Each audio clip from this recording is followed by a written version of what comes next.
পাঠে শুনতে পেয়েছেন।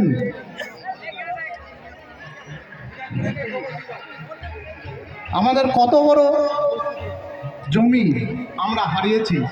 আমরা যে দেবতার পুজো করি সেটা মৃত্তিকার পূজা, আমরা যে যজ্ঞ করি সেটা অগ্নির পূজা।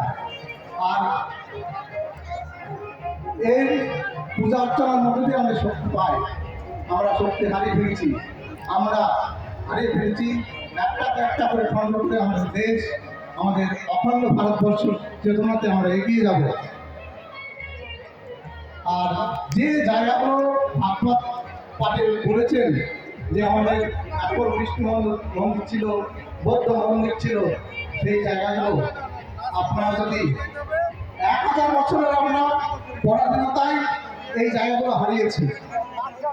আমরা যদি মাত্র 100 বছর সংগঠিত হই, আমাদের মস্তিষ্কের মধ্যে একতা চাই, আমাদের দ্বন্দ্ব দরকার নেই, মারামারি দরকার নেই, আমাদের একতা চাই।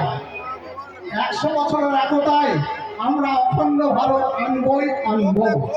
এইটাই আমাদের চেতনা, এটাই আমাদের শক্তি, এটাই আমাদের লক্ষ্য।